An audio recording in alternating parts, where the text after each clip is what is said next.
began on a certain morning in spring, in a certain savings bank in a suburban community not far from where you live. While a certain young man waited in the outer office, intent only on business, and a certain young secretary proceeded with her work, oblivious of any possible distraction, the problem of immediate concern was being discussed inside the office of the president, who was putting it like this. I phoned you, Chet, because, well, while this isn't strictly speaking an advertising problem, I felt sure the agency would be able to help. Of course we can. This series of TV programs explaining the backgrounds of various businesses is mighty worthwhile. As long as they've asked you to do one on savings banks, you should jump at the chance. Matter of fact, since you phoned me yesterday, I've already sort of started things rolling. That is, if you agree. First of all, we need a script for this program. And for that script, we should have someone with a new, fresh point of view. I'll go along with that. Whom do you have in mind? Charlie, there's a fellow outside I'd like to suggest. After his hitch in the service, he went to college. Took everything from business administration to modern art. Incidentally, he's a pretty good artist with a knack for visualizing facts and figures.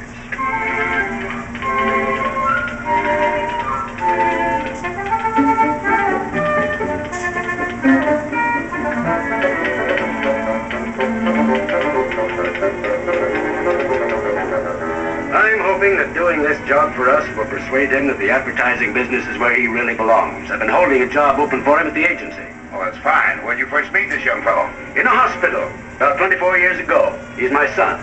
Oh, well, let's get him in here. Miss Kimball. Yes, Mr. Nichols.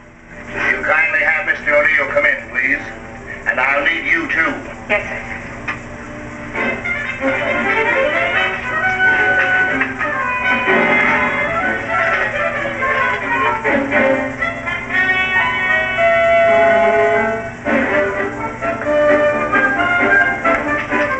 After you, Mr. O'Neill.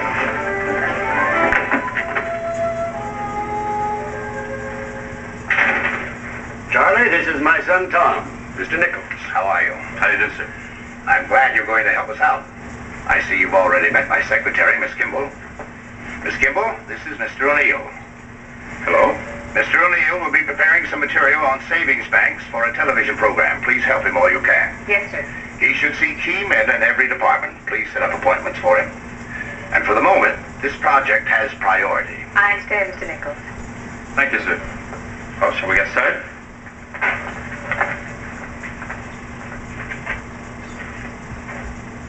Most efficient secretary I ever had. She has a mind like a machine. No emotions. 1 in a million. Here are your appointments, Mr. O'Neill. It's Tom. Oh, you left one out. May I?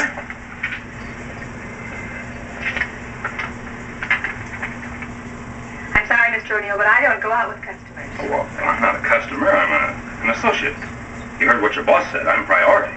Only during office hours. Now, look, man, have a heart, will you? Look what I'm up against. A television script on savings banking. How dull can one assignment be? Oh, so banking is dull, is it? You're sure of that? I only said I'd do this job to please my dad. That is, until I found out you were going to help me. Now, come on, how about dinner? It's time for your first appointment. Would you follow me, please, Mr. O'Neill?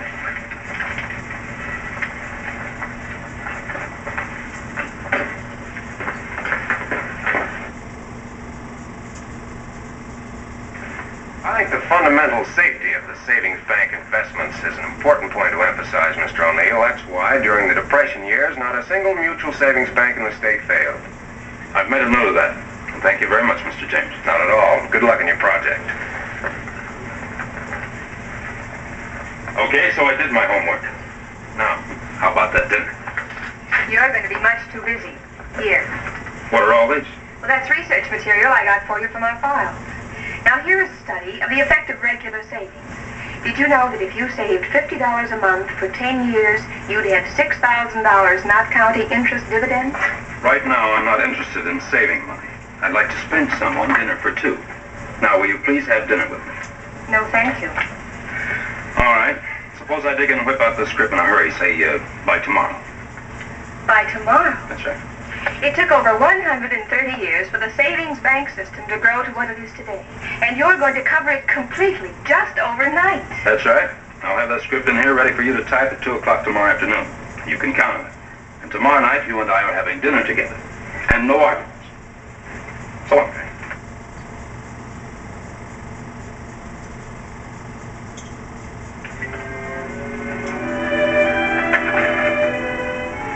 Miss Kimball, still no word from the young one to you? No, sir. Well, you needn't wait. He'll probably be in tomorrow. You know, I'd forgotten about your vacation starting when I asked you to work with him. Miss Olson can take over. Now, you have a fine rest, and don't worry about things here. Thank you, Mr. Nichols. Bye-bye. Bye.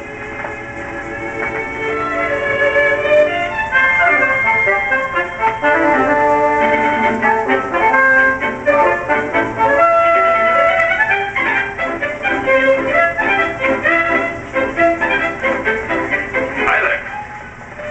I told you I'd be back early. Well, there it is.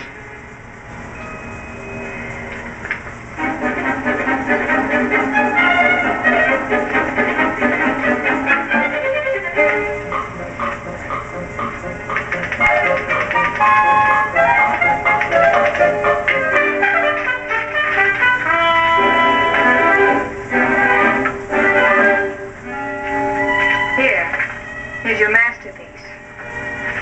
What's the matter? Don't you like it? Would you like to know what I really think about that script? Why, sure. I think it's about as exciting and as dramatic as a telephone book. What do you want, South Pacific? No. Little imagination, a few fresh ideas. You're supposed to have studied art. Well, here was a chance to show it instead of just talking about it. All I ask is that you let me know when this masterpiece is to be shown. I'll make a point not to see it. Good night. Mary, wait. Okay, you were right. I did give the script a brush off. It's a pretty stupid thing to do. How does a fellow go about proving he's sorry? Oh, I know. I guess he just starts all over again. The only trouble is I'll still need to get the inside story directly from someone who knows. And this time I'll be listening. Dinner? Strictly business.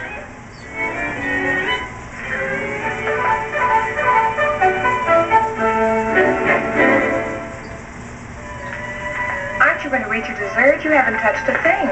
Who's hungry? Oh, Gino, would you clear this off, please? Sure. Thank you.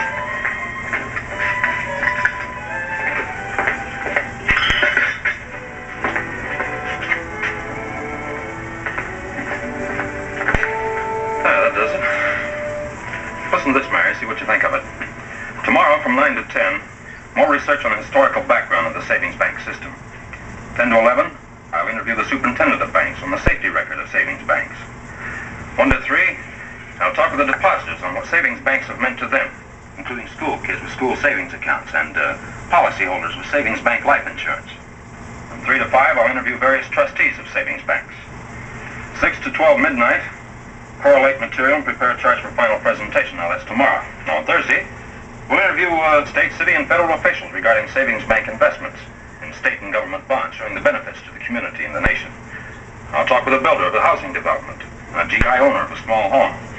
Then I'll correlate that material and prepare additional charts. Now, on Friday... Stop. I'm exhausted already from just listening. When you change, you really change. You were right, Mary. We can really get a big kick out of working on this together. Hey, wait a minute, I forgot. You start your vacation tomorrow. Don't be silly. What's a week of relaxing at a nice, cool lake compared to the fun of racing around in interviews with a fellow who's just a little bit crazy? Then you will help. I started this one-man earthquake. I may as well see it through. Good. Thank you, Gino. Thank you very much. Grazie tanto.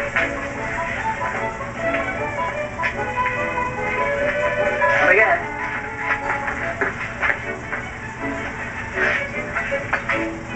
Hey, my list.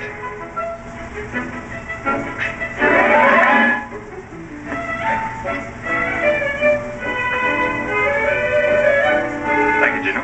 You're welcome. Hello, Chet.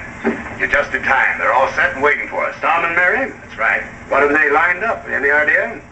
You mean you're in the dark, too? Tom said he needed an office where he and Mary could work. So they've been hard at it ever since, every day and far into the night. But what they've worked out, I've no idea. Well, for your sake, I hope it sold your son on the advertising business. Well, but sold him on something. He's worked hard enough. We'll see. Miss Kimball and I have prepared some material which I'd like to call the Savings Bank story.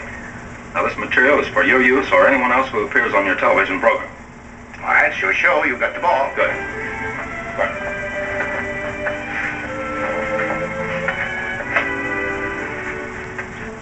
To begin with, there's history. Well, congratulations, Tom. Nice job. We wanted a fresh approach, and you certainly gave it to us. Well, I had a lot of help. Oh, yes, congratulations to you, too, Miss Kimball. Thank you. Well, son, did doing this work give you any ideas? About a job, I mean. Yes, Dad, it did. I was hoping you'd say that. Maybe now you realize the advertising business can be exciting after all. Well, there's a desk waiting for you at the agency, son. All you gotta do is come to work. Well, as a matter of fact, Dad, what this really sold me on is banking. I was just going to ask Mr. Nichols if there were a chance for an opening here. Well, yes, that can be arranged. There's always a place for a bright young man with enthusiasm and the right training. In fact, if, Well, after all, it's up to Tom. I guess that's just one desk at the agency that'll never be occupied. Could that desk be occupied by a woman, Mr. O'Neill? You see, while we were doing all this work and Tom was being sold on banking, I was being sold on advertising. So if Mr. Nichols doesn't mind, and if I can qualify... Why, that's a fine idea, Miss Kimball. We'll talk it over at lunch. the best secretary in New York, you can't do this to me. And you can't do this to me. I can? Of course not. Besides, you're forgetting about this. Remember, Mary, your future and your children's future are safe in a mutual savings bank. Well, if you put it that way, I may think it over.